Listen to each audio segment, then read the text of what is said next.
Good morning. My name is Jay Rothman, and welcome to Real People, Real Health. I am excited. It is a Sunday morning in the United States. Out here on the West Coast, it's 9 a.m. and on the East Coast, it is high noon, 12 noon. Good morning to you. Good afternoon. Amaraja Bre. Welcome to the studio today. Hi, Jay. Thank you so much for having me today. You are welcome. I'm excited to be live today. You know, it's for me. It's actually been about 2.5, 3 weeks since I did a show. I decided to take a little time off, do some major self-care, deep diving in, and working through some things in my own personal life, and thought it was a good time to take some time to do some self-care. And if you hadn't noticed, for those of you that are watching us live this morning, I've got somewhat of a fat lip. I did not get into any type of altercation other than be on a major hike. I was 3/4 of the way up this significant mountain trail. And at that point, I was no longer hiking. I was climbing, rock climbing, and a bee decided to land on my lip and sting me. So this has been a couple of days, and now I know what it feels like to perhaps have collagen shot into your lip, and I'm looking forward to getting my small lip back. In any event, welcome to the show. Can you hear me okay? I can hear you great. I am not liking how we're sounding right now. Maybe that's it. In any event, welcome to the studio, Amaraja. I got to get that pronunciation down. I invited you into the studio. We met not that long ago. You had actually commented on one of my posts on Facebook, and it caught my attention. And I reached out to you, and here we are. And you have quite an amazing story to share. For most people, they're probably interested to learn more about how you have self-healed from Hashimoto's, which is an autoimmune disease. But there is a backstory behind that story. And so I'm excited to have you in the studio today so that you could share where you do, in fact, feel comfortable sharing your life journey and healing process. Before we jump in, I would like to just say to you that my intention is to always create a very safe space for you where you feel at ease and comfortable, and understand that if I should ask you a question that you're not prepared or ready to answer at this time, with love, you can set a loving boundary with me, and I will so respect you in a moment. And so thank you for joining me today. Thank you so much. I'm really excited to be here. This is just in the last couple of days since you invited me, this has been a journey all in and of itself, just because of all the fear that's come up around being here and showing up and speaking my truth. Like, I've done this through blogging, but actually like speaking it live, as Amaraja Bre, this is a whole new experience. So I've really had to tap in and do so much work. So thank you for being the catalyst for so much healing that's taken place over the last few days. I just want to say that first and foremost. But aside from that, I guess my journey really began, at the beginning. I was born into a very volatile home. Generations, it's always passed down, the mental, emotional abuse. It's these ugly cycles, the narcissism, the gaslighting. It was a really traumatic childhood, to be honest. And I really didn't even know how traumatic it was until actually my adult life.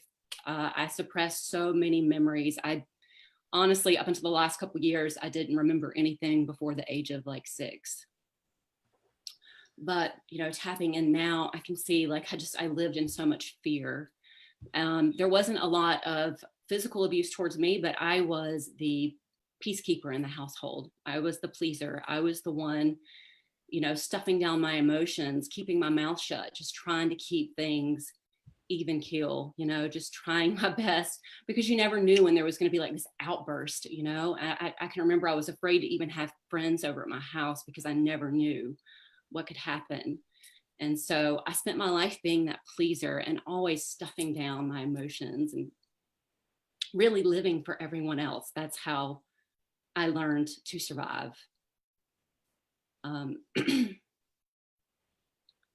So yeah, so I was a witness, you know, it really helped me to not be the main focus of the abuse in my household. But I mean, I was still witness to it. I was still there. I was part of it. So it affected me in so many ways that I didn't even realize. I mean, honestly, I was living in fear, so much fear of disappointing them, of not doing things right. So it really wasn't until I left my home and went to college that I started to see how I'd been living. And then I started getting angry. But instead of actually tapping into that anger, I just rebelled. And so that's really when numbing started for me, was in college. And that numbing continued pretty much through my adult life, all the way up until the birth of my daughter, who is 19 months old. But yeah, I was a complete alcoholic. I did every drug you can imagine. There's nothing that I wouldn't try. And I was very proud of that. Luckily, I never had an addictive personality. So I was able to put anything down at any time. But I just went from one thing to the next. So whether it was alcohol, whether it was drugs, whether it was sex, whether it was shopping, whether it was food, whether it was social media, I just completely numbed out. Like, and I spent years I was terrified of being alone because I'd have to be with myself. And so I filled my life with people who didn't know me. I didn't know them. I mean, how could they? Because I didn't know myself. I just did what I did to survive and to not have to feel, because it was so scary, the thought of having to be alone with myself. Whew, it was entirely too much. I'm going to invite you to just take a moment here, just to take a nice deep breath. Oh, thank you, When you were in your home, were you an only child, or did you have siblings? I have a younger brother. How much younger? 2.5 years. Okay. So I was the object of all the stuff until he was born, and then it kind of shifted to him. So, and it was at that point that I learned how to be the peacekeeper, and I took on that role. So the peacekeeper was to, in a sense, to protect your brother? Absolutely. Okay. Now, as an adult, like, so many memories have surfaced, just so much fear around, you know, I thought my father might kill him. There were times. And then my mother would step in. And so there was the conflict between them, and then the conflict between him and my brother. And it was really intense, really intense.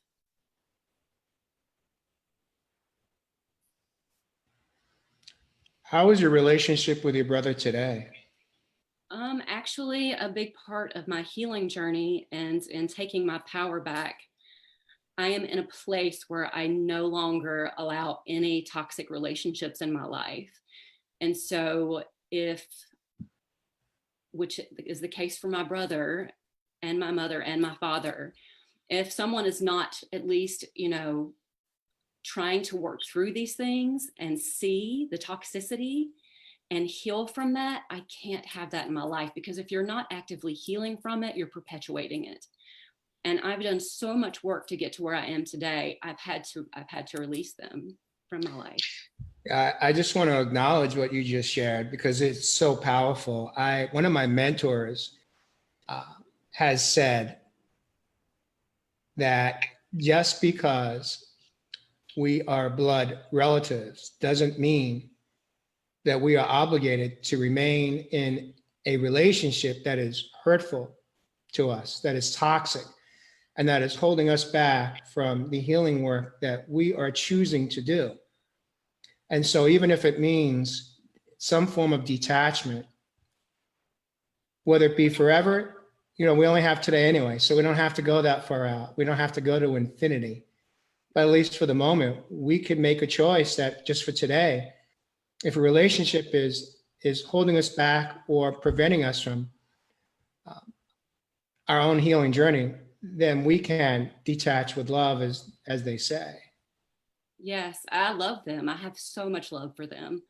But I'm in a place in my life where I love myself more for once. And it's a lot of people might think that's selfish, but I feel that I've given of myself for so many years, and it was in a very toxic manner, believe me. But I'm to the point now, and my teacher that I work with currently, Leanna Shanti, she's amazing because she's really opened my eyes to the fact that all the relationships, every person that we allow in our lives, they're either contributing to our growth, to our health, and to our wellness, or they're contributing to our dis-ease. There's really no in between. And so once you can clearly see that, and just the bigger picture of it, and there's nothing to me more important than healing, and there's nothing more important to me than not passing down this toxicity to my children. So if I may paraphrase what I just heard you say, is that in your awakening, you have made a decision to break the cycle. Absolutely. That just because you were born into a family that had their limited belief systems, you have clearly chosen to break those belief systems. You no longer have to own them. Just because you inherited them doesn't mean that you have to carry them through your life. Is that fair to say? That is spot on. That is spot on. Mm-hmm. I came here to gain my sovereignty in every single way. And that's a big part of it. It's a really big part of it. This portion of our conversation when we're talking about detachment, and you clearly stated it's a choice to stay in relationships that are toxic and hurtful. But to know that somebody or something is not good for you, and then to have the courage to take those steps to do what you did, is not easy. Most people, the majority of people, don't have the courage to take those steps. What we will tend to do is ego, which had protected us through our younger years when we didn't have our adult self to protect us. So ego stepped in, and we picked up survival tools and techniques utilizing the ego space. Ego will, as an adult, will minimize how bad things are in a relationship, and also deny in moments that it's that bad. And if it actually flips it around at times, and we start to believe, well, maybe it's us, it's not them. Maybe are we imagining it? I could tell you all those thoughts went through my mind over periods of my life. Does that sound familiar? All the time. I still have moments, the healing journey, it happens in layers, it's the spiral. And so I feel like, at least for myself, I've continuously, I revisit things all the time. It's never a one and done. I think we just go in deeper and deeper into the experiences of it and the many different ways that we need to heal from it, because you can't, it's so overwhelming. There's so much. I think, just like I can't remember so much of my childhood, just like I blocked so much of that out. It's because I couldn't have survived it, had my body not taken on all of that energy for me, and helped me to block that out, because it would have just been too much. It would have been overload. But that's why, as an adult, it's part of at least for me, I feel that's part of our responsibility to dive into that and help free that energy, because our bodies played that role and helped take that on and helped us survive that. But now it's it's my turn to step in and help my body to thrive by helping to release all that energy. And so I didn't do that on my own, unfortunately. I had to get sick to understand what my body had actually done for me.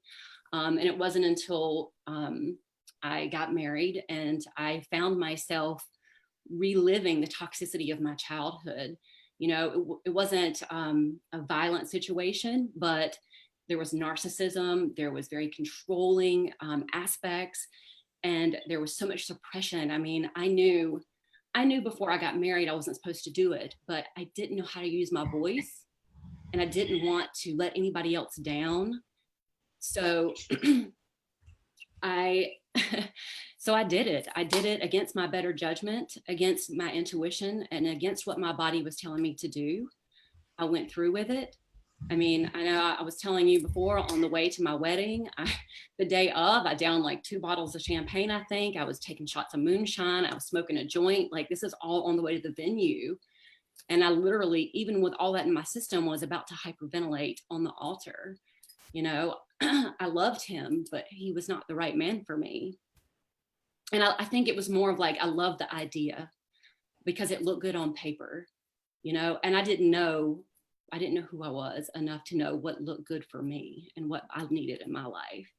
And I had suppressed my voice, given, you know, that's a block in this area and the throat chakra, hence the thyroid issues. And I had suppressed so much anger and so much fear. And so that damaged my liver and my kidneys, because certain parts of our bodies, as I'm sure you know, take on energy for us.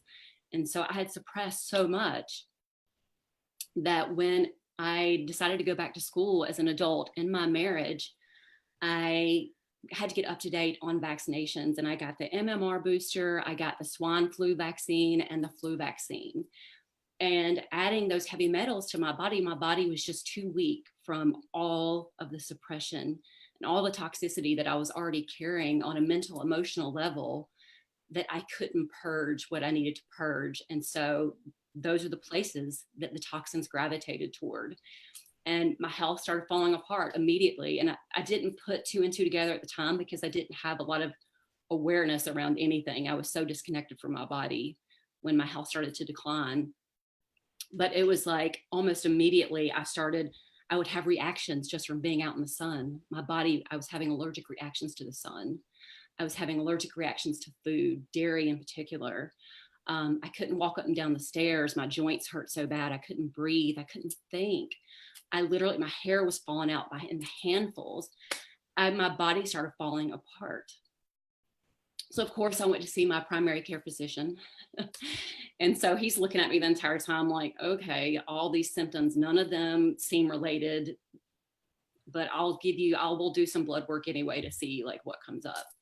So he ran all this blood work and he was like, nope, everything came back normal. You're absolutely fine. He was like, what if we just put you on a good antidepressant? And at that point, I had already been down that road many years before, antidepressants and anti-anxiety pills and sleeping pills. And that was such a nasty cycle to escape that I knew that was the point that I had to take my health into my own hands. And so I dove into research and I never went back. And I'm going to invite you to take a moment just to take another breath here. Thank you. We're going to come back to right where you're at, but I do want to go back a little bit to when you talked about when you married your husband. I'm stepping back a little bit here.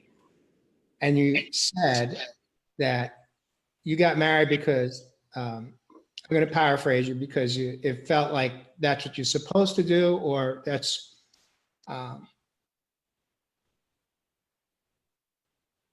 however, where I'd like to go with you in this moment is, I think what it really comes down to is that we all want the same thing in life. We want to love and we want to be loved. And, you know, the saying, we don't know what we don't know until we know it, is I posted something on my feed yesterday about we attract who we are. And so it's not uncommon to end up in a relationship with someone who may not be the right fit, the right match, but in that moment, it sure feels like it, because they bring something to us that we need, and we bring something to them that they need, and it becomes the match. That's the opposites attract a lot of the time, is because they have a need and you fulfill it for them. And these needs are not typically coming from a healthy space because we're in pain. We're just in that survival mode, having come out of let's say, a horrific experience in our childhood or multiple experiences, traumas, wounds, pain. And so we're seeking love, we're seeking safety, we're seeking inner peace, and we don't know how to get there because there's no manual that we're given out of the gate. And so we do the best we can. But at some point, some people like yourself had the courage, have the awakening, have a moment of clarity when they realize that that they're in trouble, that you were heading down a path that was self-destructive, that was not only hurting you emotionally, mentally, but physically. Your body was speaking to you loud and clear.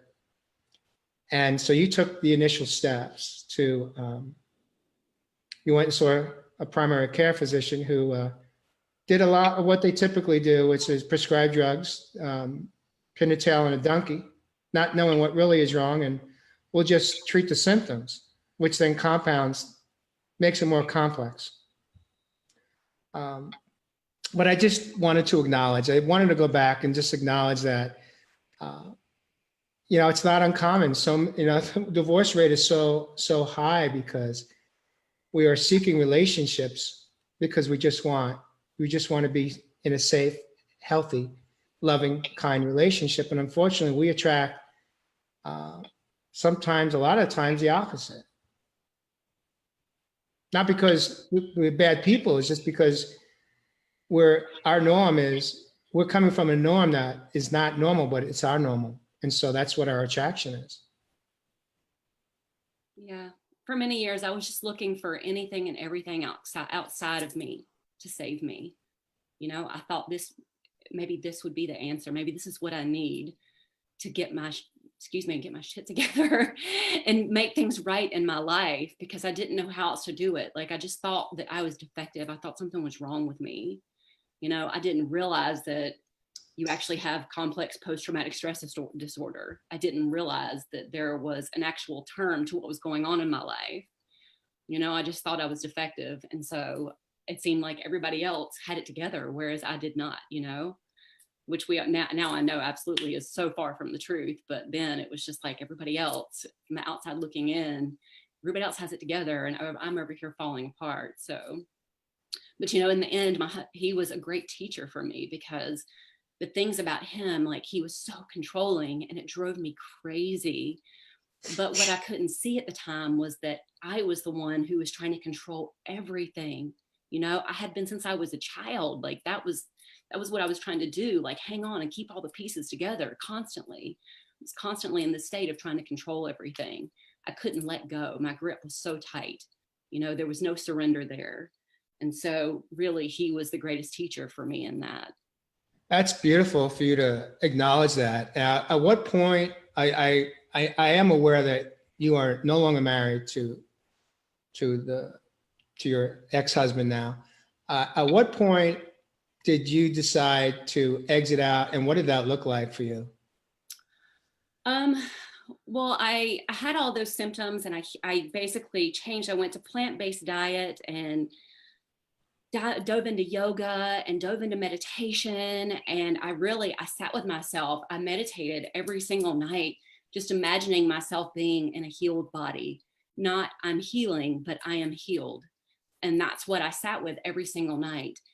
And all my symptoms went away. Literally, all my symptoms went away. And I felt amazing. Well, things weren't good in the marriage still, even though I felt good. I was still numbing out every single night. I felt like such a fake in every single way, because during the day I was doing my yoga, doing my meditation. And then at night I was like drinking 2 bottles of wine, just a deal, because the yoga and the meditation just wasn't enough. Well, That's hold on one second. That's a powerful statement. Let's just take a moment just to breathe on that one. It wasn't enough, you said. Why? Because the yoga and the meditation are great for short-term peace. They're great for short-term peace, but when you have suppressed a lifetime, you know, that it began as abuse from other people, but then I perpetuated that abuse. And so it was a lifetime of suppression and abuse. You know, there was so much, and that's where the numbing came in. There was so many things that I just couldn't see. I didn't have the awareness to even know how to tap in. And so that's where my body showed me. Okay. So take it from there. What happened next for you? So as a last ditch effort, and I knew I knew I wanted a child, like I thought, well, maybe nothing else has helped. Maybe being a mom, you know, like maybe being a mom is the answer, because I always knew that I wanted children. And I was, you know, we didn't get married until I was 30.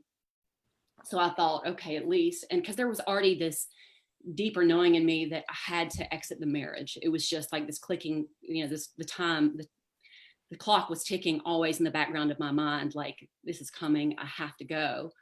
But I thought, okay, at my age, yada, yada, yada. I made all these excuses and on reasons why, like, we just need to have a kid. Maybe this will fix us. If not, maybe it'll fix me. And if not, at least I'll have a child when I leave the marriage in case I don't meet anybody else and I don't have another opportunity for this. So got pregnant. It was during pregnancy that I got more vaccines. I got the DTaP, another flu vaccine. And so after the birth of my son, my health began declining dramatically again. And it was at that point that I knew there was so much more to it. I was numbing out every single night continuously. Even, I can remember, I could not wait to get to a point where he wasn't breastfeeding anymore, because that way I would have freedom to just drink whenever I wanted to drink, because it had gotten to that point that I really couldn't deal without alcohol with the position that I was in. And so at that point, I went to see a naturopath and I went to see a holistic doctor. And that's when I had the testing done, and they told me that I had Hashimoto's, and that's what was going on. My body was attacking itself. And so they told me that I also found out at that point that I had all these different food allergies. And basically that encompassed grains, legumes, gluten, dairy, corn, soy, nightshades. I was like, I couldn't eat anything. And so I thought, this is devastating, because they were like, you know, you really need to go back to more of like a paleo type diet. And I felt like, you know, the veganism and the plant-based diet, that was part of my spiritual journey for me. And so I couldn't understand why the universe was like kicking me back a notch. Now I can see it was the universe going, no bypassing here. It was part of the journey that I had to take a step back. And so switching my diet. Why do you think that was? Why did you have to take a step back? Because I was ignoring the elephant in the room, which was all the suppressed emotions. I was ignoring all the healing that needed to take place from my childhood, even into my life. Wow. You know, I was doing the yoga, I was doing the meditation, I was eating a plant-based diet. You know, I was doing all these things, but the biggest piece, you know, there's so many factors that go into our illness, that go into our dis-ease, but there are also so many factors that go into our health and wellness. Yes. And so it's, you can't ignore one of the pieces of the puzzle. I refer to it as the 4 pillars. And they are, for me, there's the emotional, the mental, the physical, and the spiritual. And so when I'm working with my clients and coaching on a daily basis, we talk about that we tend to believe, and our belief system in society is, we focus on one area where we think we need to get better. A lot of times we gravitate to the physical and we think that, well, if we go to the gym and exercise, we'll be okay. Or if we just lose that 40 or 50 pounds, everything will be fine. I'll be a new person. Or if we find God and we go to Bible study and we go to church, we'll be good. God will take care of us. And what I have found is that if we look at each one of those individually, it's not enough. It will never be enough, because a building doesn't stand on one leg. A building needs support. right? We have to give our mind, body, and soul the support that it needs. It's the emotional, the mental, the physical, spiritual. You were doing a lot of great things for yourself, but you were living still in disease, and your body was screaming disease, because the most important part of the healing that you needed to do, the self-care, was the emotional and mental. You needed to release all the toxins and all the pain and all the traumas and all the wounds from your horrific experiences as a beautiful young child. So you had to actually take a step back, listen to the doctor's suggestion to go paleo, right? Mm-hmm. What happened then? Yeah, so with that, he did all the testing and he found that that's when we found out about the heavy metal toxicity, that I was extremely high in mercury, extremely high in aluminum, extremely high in cadmium. And these toxins were all stored in my body. So we went on like this in-depth heavy metal detox protocol where we did chelation therapy with EDTA. And I did infrared sauna, and I was in hot yoga every single day. And so I just went on this major detoxification mode. And I also started jumping into plant medicine with ayahuasca, doing ayahuasca journeys as well, to help dive into the spiritual aspect, because I knew that there was more that I wasn't seeing, but I wasn't sure how to tap into it at the time. But I just knew I wasn't willing to accept that diagnosis. I was like, this is not the path for me. This is not how my life is going to end up. I'm not going to be a slave to this system. That's how I saw it. And so, I was on glandulars for a little while, but I went off of those, and I actually stopped the chelation therapy as well, because the more I dug in, like, it just didn't feel good. And I knew there was already damage to my liver and my kidneys. And so I took it into my own hands and just continued with the infrared sauna therapy, but did chlorella and cilantro. And I just want to preface that by saying I wouldn't recommend doing it in that way, because now with the knowledge that I have, I know I wasn't using any binders. So I was still kind of redistributing a lot of those toxins throughout my body. So I'm not recommending doing it in that way at all. Just want to say that. But with all the work that I was doing, I went back in, and he did several tests, like I went back to back, and my thyroid was testing normal. So everything was back to normal, but I still had the food sensitivities. And so I just thought, okay, well, this is the diet that I'm going to be stuck with. This is what the journey is. But my real, the most profound moment on that aspect of the journey for me was in one of the ayahuasca sessions. It was shown to me, well, actually, let me preface this with saying there was a weekend before, and everyone around me was purging. If anyone who's listening has been to an ayahuasca ceremony, everyone knows you have buckets, because everybody's purging. Because when you purge mentally, emotionally, there's also that physical aspect, it's reflective on every area. And so everybody was physically purging but me, and I literally could not purge. In one of the weekends, the shaman actually took me aside to do a tobacco ceremony to help me purge, to help me unblock. And he was like, and even that wouldn't help me to purge. And he was over me, and he was like, you have something deep within you. He's like, and he's like, I feel like it's more energetic than physical. He's like, but there's something going on that you have blocked yourself, that you can't purge. And so, and this goes, back to my whole control thing, trying to control my life, control my emotions, control everything. So it was in the next weekend with a different shaman that I was shown during that ceremony that my son, it was at that point that I was shown that he was my greatest teacher, because up until that point, he had this weird, we didn't know what it was. He would be fine for like a week, then all of a sudden he would start throwing up. He'd be fine for 3 or 4 days, he'd start throwing up. He'd be fine for 2 weeks, and he'd start throwing up. But it was shown to me in that journey that my son was taking on that energy for me. And that if I didn't start purging in a very big way and digging into the layers of my life, that he was going to continue to take on this energy for me, because I couldn't do it. and that it was going to affect his health. And so that was such an eye-opening experience for me that the next day in ceremony, I literally sat there for 6 hours doing Ho'oponopono, trying to tap in and bring forgiveness and understanding to the situation. And that was the first time that I experienced a really big energetic purge. Was the forgiveness for others or to yourself? To myself. Okay. Yeah. Yes. And my son, it was to myself and my son. It was really focused on us and our relationship. How do you think you had that moment of clarity the day or the evening before, when you realized that what was going on with your son was he was kind of to a degree attached to your pain? It was actually grandmother showed me in the ceremony the night before.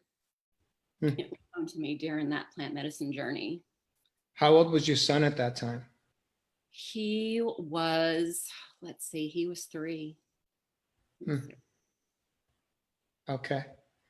Let's take a moment here for you to catch your breath. And I just want to welcome those that are joined us live on the show today, Real People, Real Health. It's been quite the show, quite the story, the backstory that Amaraja Bre has shared with us this morning. I'd like to acknowledge a few of those of you that are here with us live, and know that if you catch us on replay, you're never too early, you're never too late, you always show up just on time. And I want to thank you and let you know how important it is and how much we appreciate you showing up with us today. We have a lot of people watching us live, but those that I am aware of, Mary, Kelly, thank you for being here. John, Thaddeus, Fiore coming in from the shores of New Jersey. Sadat, also with us. Arlene coming in from Boynton Beach, Florida. David Amerson coming in from Florida as well. Deb coming in from Canada. Renee Moret. Let's see who else we got here. Just putting a thank you out to you. Adrian Lopez coming in. David Littman coming in from New York, New York. Priceless Jewel coming in from South America. Elizabeth Rector, thank you for joining us as well. And if I missed you, Brianna, thank you for being here as with us. Debbie Garcia, co-founder of Spirituality Gone Wild. Thank you for joining us this morning, this afternoon. Coming in from overseas, we've got Priya Pursued, who had come into the studio and done a show with me back in latter part of last year. She was with us as well in the studio.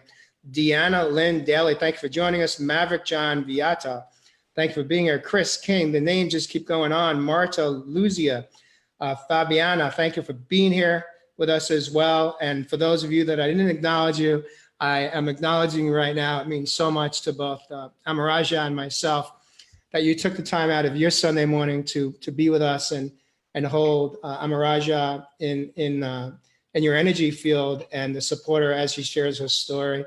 And so thank you for joining us today. And Tammy as well, thanks for being here this morning with us. Amaraja, I invite you to pick up where you left off as far as, for those of you that are not familiar with the plant-based medicine that you are referring to as ayahuasca. I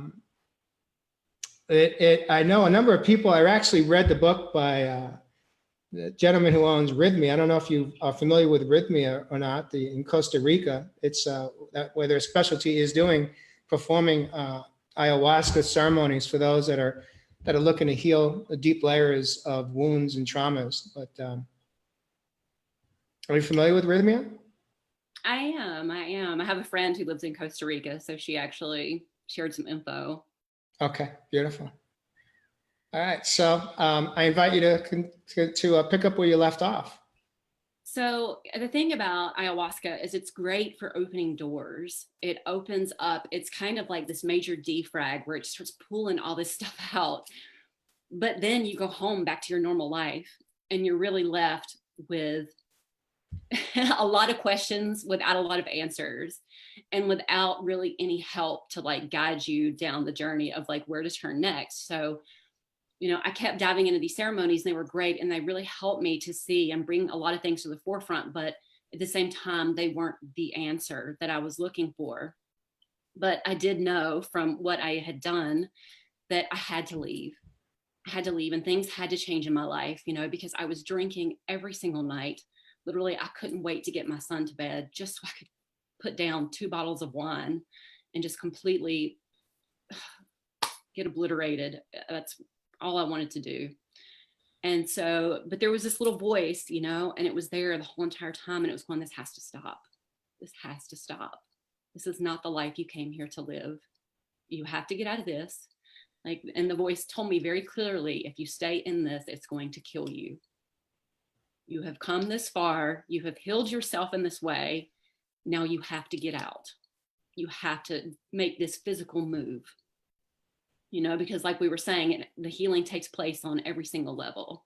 So it was more than just what I was putting in my body and more than what I was just taking out of my body. It was the actions in my daily life that were also contributing. So I had to make that move.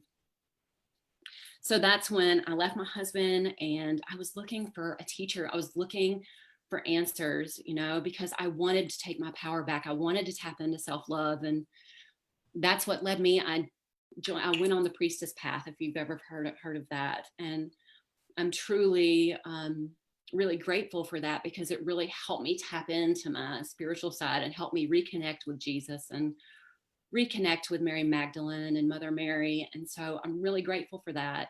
And it taught a lot of great principles about empowerment and, how we should be living our lives with boundaries and, letting go of the codependent relationships. But for me, there was a missing piece, because it didn't tell me how I needed to do that. And so that's when I found my current teacher, Leanna, that I work with. And her work is what introduced me to the inner child healing and to healing, our core wounds of mother wound, father wound, abandonment wound. And so this is where I've dug into the deepest layers of release and healing that I've ever experienced in my life. And so then I also signed up I was in a master's degree program for health and wellness coaching. And I left that and went to Health Mastery Institute, which is the premise of the school is based in detoxification. And so after all the purging, the detoxing on the spiritual, mental, emotional level, I knew my body needed another level of physical detoxification. And so I dove into detoxification on a physical level last fall. And I knew I just had this deep knowing within me that was what I needed for my final peace and healing. And so once doing that, I was able to give up the paleo diet and go back into plant-based eating, go back into juicing.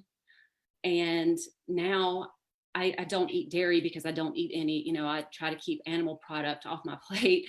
But now I also don't eat gluten because of it, contributes to leaky gut. But now I've been able to incorporate all the grains, all the legumes, the nightshades, all these things back into my life that I've missed for so many years, because that was another piece of the puzzle. It just didn't make sense to me. For a long time, I accepted this is how I'm healed. But the more I purged, the more I understood that my body needed these things. And it was actually my pregnancy with my daughter that brought that to the forefront of how I was missing so many nutrients and things that my body was craving. I'd like to go back for one moment here. You mentioned that the work that, I'm going to paraphrase you, that had the greatest impact on your healing journey up until that point was when you started to do the inner child work. And I'd like to ask you to share from your perspective why that was so important for you, because I'm going to go back a long time ago. I remember I was a kid, and I'm going to share a true story. It's a story about my own dad. My dad, although my mom was progressive, this was in the 70s, she was seeing a therapist for her own journey. My dad did not want to go. And because his belief system was that he knew that therapist was going to go back to his childhood, and his parents were alive, and he didn't want to end up with anger and resentment towards his parents.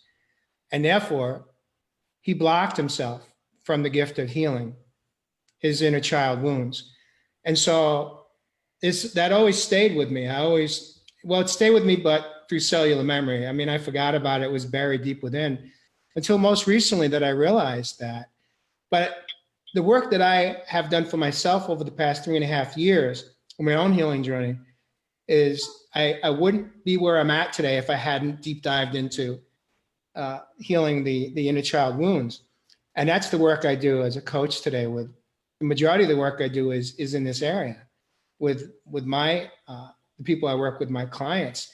But I'd like to ask you, from your perspective, how that has impacted you, and what would you, if you could say anything to anybody in this moment, what did it take? What would it take for someone to be willing to go there? And how has that changed your life today? Oh, it changed my life in every single way, because it was the part of me that I ignored pretty much my entire life. It was the part of me that I didn't want to face. You know, the inner child is that subconscious. It's that subconscious mind. So we think with our conscious minds that we have control of our lives, but the truth is, you know, the conscious mind can say a lot of things, but at the end of the day, it's the subconscious that's in control of everything. And so until you really start building a relationship with those inner children, you know, because that's where the shadow is formed in childhood. So that's where all the fears, all the trauma, all the anxiety, that's where all that's coming from. And so until you tap in, those inner children are going to sabotage everything. And that's pretty much what happened my entire life, because I wasn't willing to see, you know. And so really incorporating this work, that's why it's been the biggest piece of healing for me. Unfortunately, it took me hitting rock bottom, you know, and most people I know have had to have some type of rock bottom to jump into this, which is unfortunate. And that's why, you know, I scream it from the rooftops now, like, you got to connect with those inner children. But yeah, I neglected them for so long. And those wounds that happen, you know, the wounding that happened at 18 months, my inner child at that time is still living that. You know, healing isn't linear. They're still here with us. So that inner child at 4 years old, you know, that inner child at 10, that 12-year-old, that all that, you know, that held onto these things, they're all still within me. And so that's why it was so important to go tap back in, so I didn't have to numb anymore. You know, I just, you got me, girl. It's intense. It's really intense. You know, it wasn't until, you know, working with Leanna and tapping in, because she's a shaman. And so we did some plant medicine journeys. And in these journeys, it was revealed to me through the inner children that part of my suppression was that I was sexually abused. You know, there were multiple perpetrators. And so that alone was like such a big missing piece, you know, to why I didn't want to face myself, why I couldn't live with myself, I was stuck in these loops of guilt and shame my entire life and thought I was defective. So, you know, I would say working with them is so important, because they reveal to us the things that need to be seen when we're ready to see them. I want to take a moment to thank you and honor you in this moment for having the courage to come on today and share your truth, all of it that you have shared with me and those that are watching live or on replay. I am humbled by your presence, by your dignity and your grace that you have stepped forward and shared today. I also want to say that from my experience, when I finally had the courage to step in and do the inner child work that I that I had to do to get to where I'm at today and continue to do. It actually allowed me to forgive my parents for the wounds that I received just by being in my family, and being able to come to a place of acceptance and love and understanding that they didn't intentionally want to hurt me, but they were just wounded children themselves that hadn't done the work to heal as parents. And so you got me now. what's behind it for you right now? Oh, just because there's so much truth in that, you know. I forgive them. I still love them because I see their wounded inner children, you know, I see that. But the fact that they're not willing to see that just makes it impossible to have a relationship. So. You're an absolutely beautiful person. You're a beautiful soul. And, so much of the healing process is acceptance. Acceptance that we are all right where we're at. And we don't have to try to control people, places, and things anymore. We can just live in acceptance that everybody, it's their journey, it's their time. And, but ultimately, the greatest person that we have to be willing to forgive in order to heal is ourselves, right? Yeah. That's been the biggest part of the journey. Absolutely. Because now I know what I know. Even looking back, I can see how not only I perpetuated the abuse in my life, but how I was that narcissist at times, you know, how I was that abusive person to others. Like I can see that now. And I've completely owned, I take full responsibility for the role that I've played in many of the relationships in my life. So I can see it all. That's so huge. You know, I was listening yesterday. Hay House is having a 17-day summit right now, and yesterday was day one. I shared with you before we went live. I listened to Anthony William talk about the difference between self-love and self-compassion, and I'd never heard any of my teachers or mentors speak about it the way he did, and it made so much sense. And behind forgiveness has to be self-compassion, that we have to stop living in guilt and shame and blame and anger towards ourselves and towards those that were placed in our life for a reason. As you shared today, your ex-husband was one of your teachers. And what a beautiful statement that you can acknowledge that. You know, that's when such great healing takes place, is that when we can understand that life doesn't happen to us, life happens for us. Absolutely. Right? Absolutely. I found that everything and everyone is a teacher. There is a lesson in everything. That's the amazing thing. Once you start tapping into the awareness, like there is no situation in our lives that's not reflective of something that we need to see. We just have to be in a place where we're willing to see it. Yes. And that takes surrender, right? The biggest total surrender. Believe it or not, we're coming up 3 minutes from the hour, and not knowing what your schedule looks like, if you have a little bit of extra time, perhaps we can stay in the studio and continue the show, because there's more to the story. I'd like to invite you to fast forward to how you went from the time from when you decided to come off of paleo and go back into plant-based eating, making different choices for yourself, how you went from that to what you described as self-healing Hashimoto's disease. What did it take for you to get there and to be here? Honestly, I think it was just bringing in the awareness of the deeper levels of detoxification that were needed. Like my body was full of parasites which, you know, even though I had healed myself from the Hashimoto's and my thyroid was testing normal, I still had all the food sensitivities. And I couldn't understand why my body was reacting to so many things. Well, that is a big side effect of parasites. And if you want to dig deeper into that, I had parasites on an internal level, but there was also parasitic relationships in my life.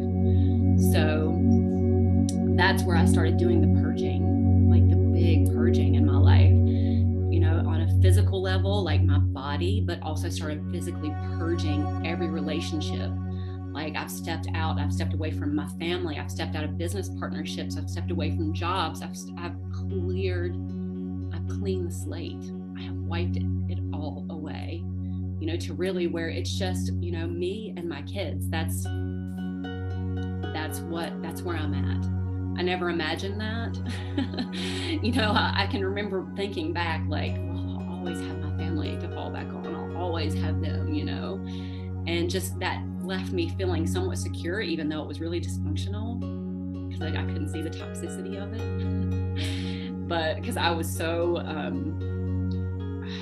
involved in that toxicity, I was a part of it. You know, I was allowing it to continue. I was contributing to it. So that's the loop right there. Absolutely.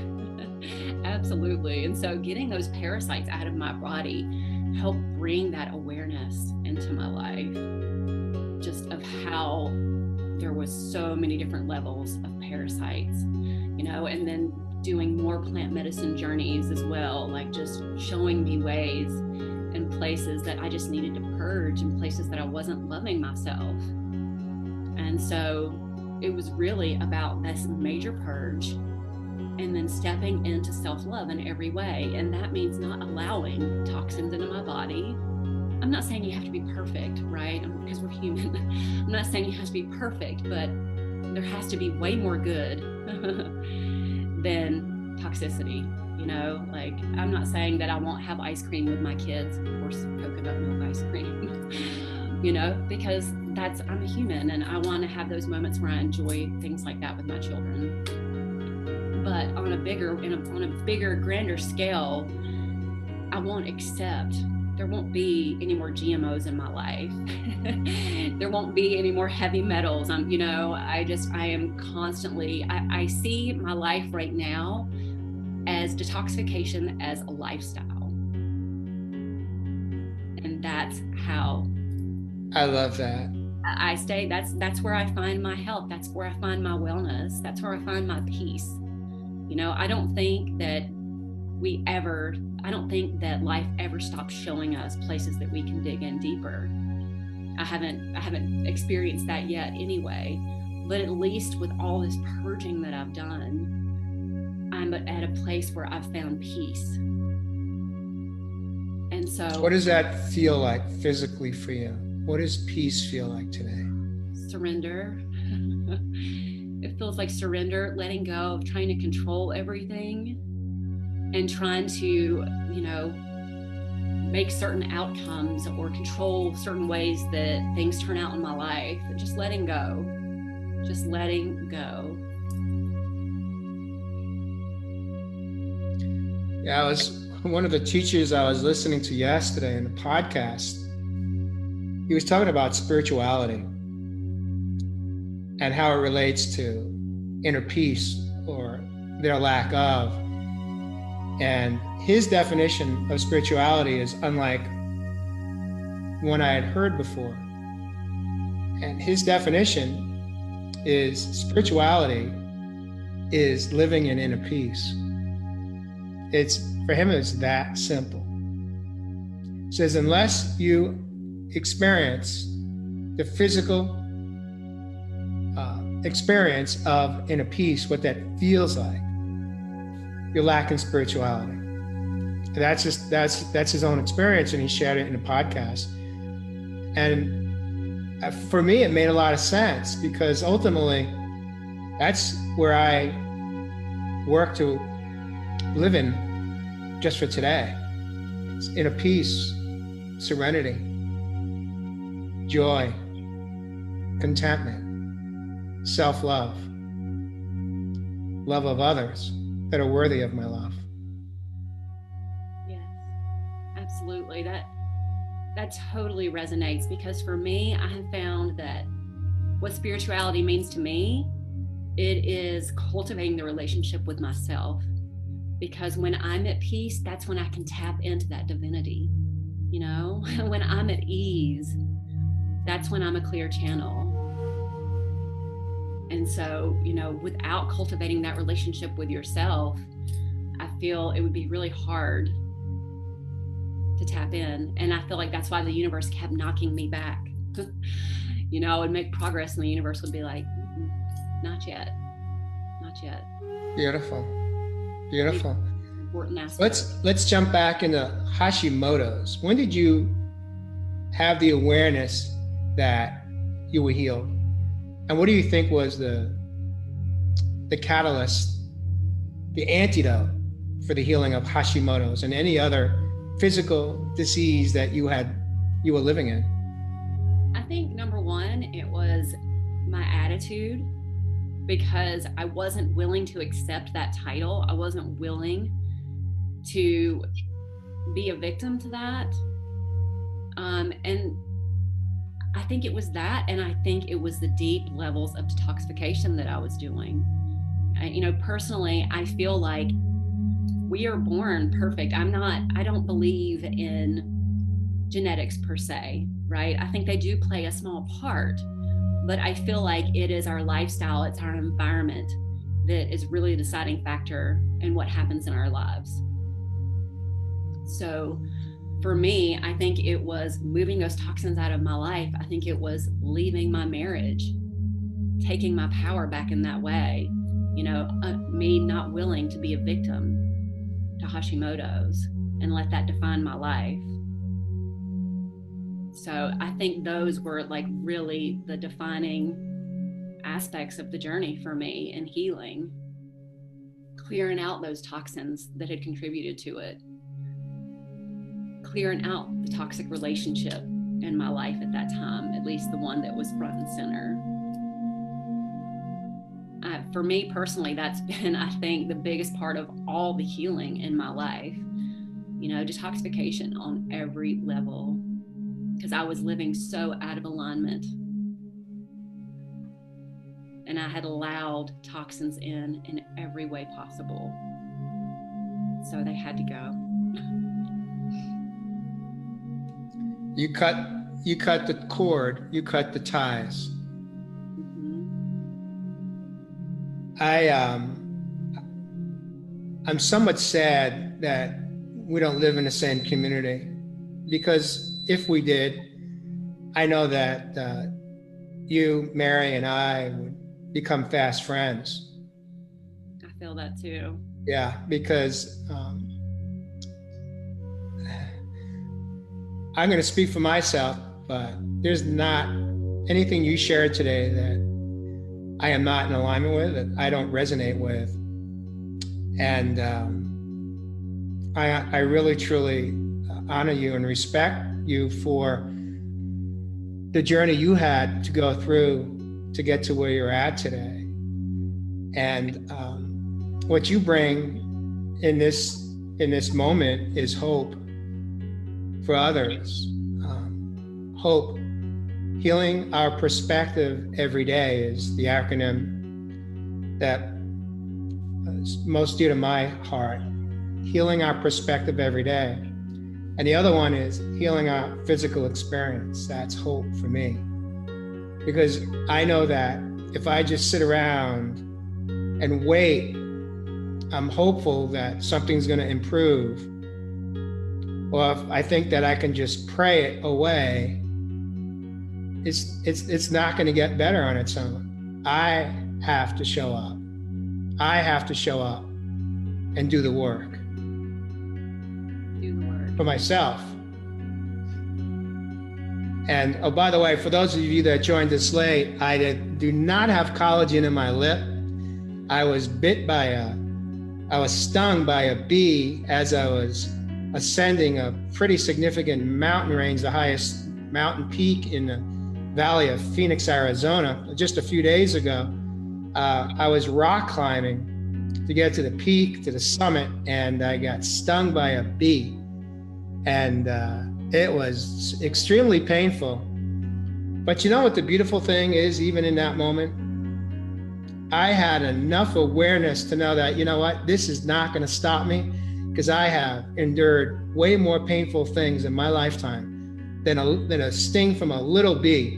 And that was not going to allow me to throw in a towel and say, screw it, I'm going down, I'm done. I made it to the top in significant pain of that peak. And then I decided to then ascend down or descend down the other side of that mountain range. And we had to take an Uber to get to our car because we were on the other side of this mountain called Camelback.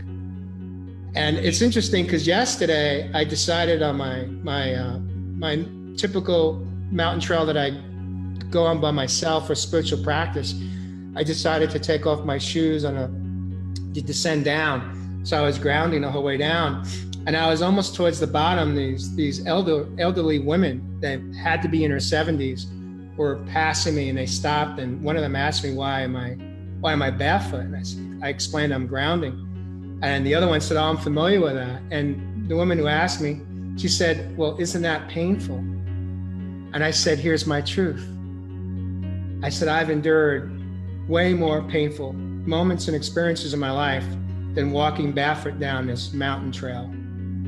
And this pain I can embrace, and I embrace it because it's just as a reminder of how much I have walked through, and know that when things are good in my life, I'm not learning, I'm not growing. It's only through those moments of discomfort and pain that I get to learn more about who I am at my core. And that's where I want to live my life today. And she looked at me and she said, I get it. And she said, here's my truth. This is the 4th time I'm hiking this trail this morning, because in 4 weeks, we're going to be hiking the Grand Canyon. And so we are training. And these are women in their 70s. And there for me was another moment of hope. It doesn't matter how old we are or where we are in our own life. All we have to do is be willing. Just be willing to surrender and show up just for today. And our life can just be an absolutely beautiful, amazing experience, not pain-free. We choose those moments to even feel the pain, as I did as I navigated down grounding.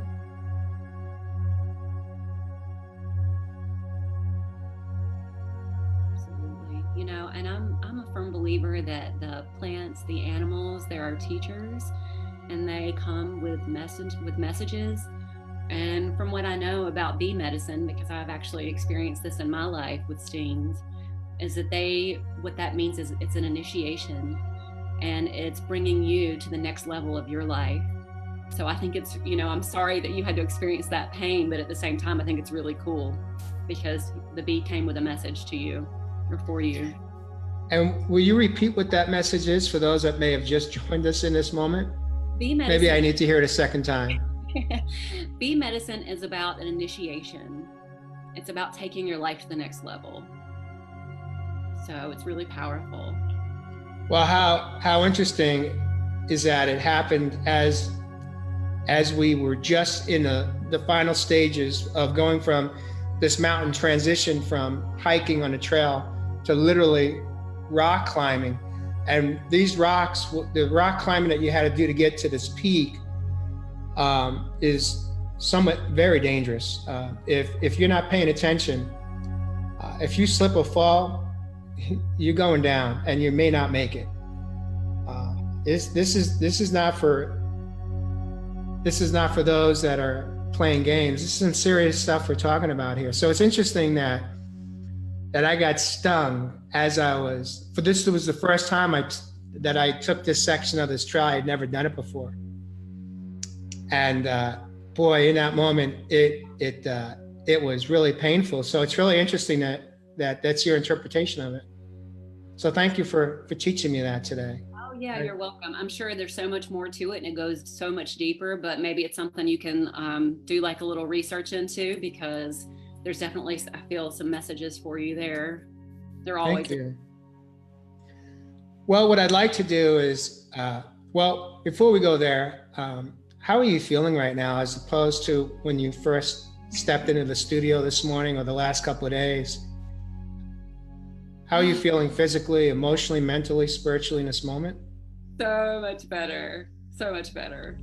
Yeah, but I mean, you know, I felt in comparison to 2 days ago, like I felt like a whole new person today. Like I said, I've just been tapping in and doing that inner child work the last couple of days. And so it's been super powerful when you communicate with them. Like literally the first night after we talked, I was up all night long, like almost like hyperventilating at the thought of sharing my story. You know, it wasn't about actually speaking in front of people, but it was about being vulnerable with my specific story. Like I've written about it. I have like a little blog that I do, you know, but it's not under my name. And so I've put my story out there to an extent, but you know, being here speaking it myself just had me a nervous wreck. But literally, you know, after like sitting with it for probably an hour, I was like, wait a minute, what am I doing? You know, like this is an opportunity for healing. And so talking to that inner child and stepping into that, the more that I comforted that inner child, I went to the first time that I could remember being anxious and being scared of being in front of people. And that's the inner child that I worked with. And the more that I tapped into that and spoke to that inner child and comforted that inner child, the more my body relaxed and the more my body released. And so there's a real physical, tangible effect. And that's what I would say to anyone who has never done inner child work and who's never tapped in that way. Like, if you can just like, you know, relate it, the experience as to whatever you're going through, whether it be anxiety, fear, pain, depression, if you can take that back and relate it to a childhood experience and tap in at that time, I think you can see real effects in your life almost immediately if you're willing and open and you surrender to it. I love that. You know, it's interesting you say that because when I was, at some point, I went into reflection on my experience on that mountaintop. And I shared with Mary in a moment, because she was climbing this mountain with me. I said, you know, when I was a child, I could never, ever have done anything like this because I had too much fear. I was fearful of falling. I was fearful of getting hurt. I was fearful of getting stung. All of that was how I lived my life. Even as an adult, I had a lot of inner fear, and I didn't even know as the adult how much fear was guiding my life and the decisions I had made. I had no idea. I really thought I didn't have fear. I thought other people in my life were the fearful ones. I had no idea. It was almost like suppressed, but it was still there subconsciously. And for me, the defining moment was to realize, to have the awareness that as the adult Jay self, I can hold my inner child's hand and walk and hike and climb and do whatever we're gonna do, get stung by bees. We can do it together and know that no matter what, we're gonna be okay. And this is coming off the day before I took a pretty bad fall on my typical trail, my normal trail that is not so much of a dangerous trail. I took a hard fall and I got back up, and the next day I took this extreme hike. And it's like having the awareness that I no longer live in fear. I choose to walk through fear. I choose to face it and embrace it, because I know that it's not the adult, it's not me, it's little JJ inside that has those moments of fright and scared. And I know that through that, I get to grow. I get to be the best version of who I want to be today, and that's me. Absolutely. I'm curious, when you fell down, look, I know I'm asking you a question. Beautiful. When you fell down, did you know, because I have found pain has been one of my greatest teachers. Every experience of pain for me, there's been a huge lesson behind it. So I'm just curious, like when you fell, did you tap into that experience to see like why that it showed up in that way for you? The pain. I do that. I do that in every moment that I can. I go right into reflection. I tap into how am I feeling in a moment. You know, for me in the past, most people fall, they get embarrassed. They care more about how they're fall look to other people around them. They literally, we may not even be aware of it consciously, but there's that inner child that goes to, oh my God, did someone see me fall? I know that because that's how I used to react to my own experience. And in a moment where I went to was, thank God, I made the decision to self-wean off of my blood thinner. Not my blood thinner, I don't own it, I never did, off of the blood thinner 4 weeks ago, because that fall would have been a 2-month healing process of infections from the scrapes and from the wound of the fall. And I went right to, thank God I made the right decision for myself to come off the blood thinner, because I no longer want to be a victim. I no longer want to live in the concern of how a blood thinner, a little scrape, a little abrasion turns into this huge infection that would take 2 months to heal every single time. And today I was able to fall, get back up, feel the pain, dust off myself, and know that I'm going to be okay. And I was. And so there was empowerment in that moment. It's like, yes, I like the decision I made. It feels right. And I'm okay with it. I'm good. That's so powerful. What I'd like to ask you to do is just take a moment here, maybe just to summarize. If anyone is listening that is suffering with any type of disease and disease, if you could maybe put a nice, pretty bow on the show and close us out with your closing thoughts. I think the thing that I would want to say is that if you truly want to heal, you have to be willing to look at all areas of your life, even the things that you don't want to see. I think that's the biggest thing. You know, whether it's that you're in a job that you feel is sucking your soul dry, whether you're in a relationship that's toxic, whether you're putting toxic foods, feeding your body toxic information, you know, whether you're numbing out, like you have to be willing to see all the areas where you're contributing to the dis-ease.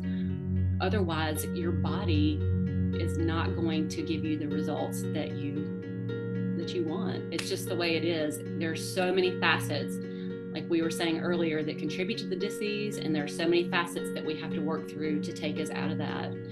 So you have to be willing to see it all. You have to go deep. You have to dig into the layers. Jump into the abyss if you want to heal. The abyss for me was, I used to refer to it as the black hole of the soul. I had that my entire life. I don't have it anymore. The hole is filled with self-love, self-compassion, inner peace, serenity. I don't have that hole anymore. And when I filled that hole up, all 5 of my addictions went away. I no longer identify as an addict of any type because I no longer behave like an addict. It's gone. You know, it's interesting you share that because you also mentioned something earlier about the genetics and all as it relates to disease. And I hear so many people, millions of people that believe that because a parent was diagnosed with a disease, that's why I got it, because there's the genetics involved. And I don't agree with that. I don't see it that way. I see it a little differently. I see it that we pick up the same behaviors and the same traumas and wounds that get carried from generation to generation. And so we have a genetic disposition to create the similar or same disease, but it doesn't mean that we're guaranteed to have it. If we treat ourselves differently and behave differently and take different choices and different paths than our generational ancestors have, we don't get the disease. We don't have to inherit it. We don't inherit it. We inherit the genetic disposition, but it doesn't mean that we have to accept that it's ours, because then we just keep passing it down to our children. And I believe that what you have done and what you continue to do is You're breaking the cycle. You're cutting the ties to the generational disease. You're giving your children the greatest gift of their life today.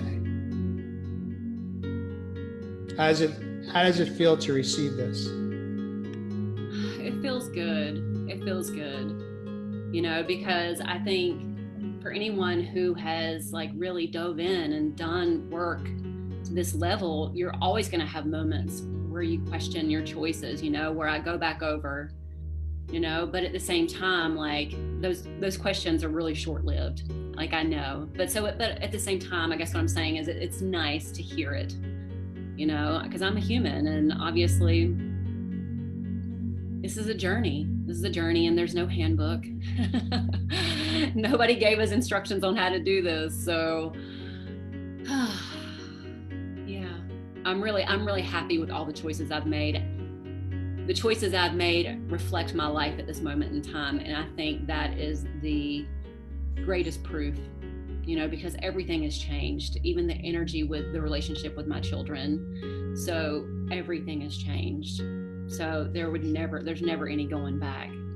But it's just nice to hear that, you know, I'm not in this alone. Beautiful.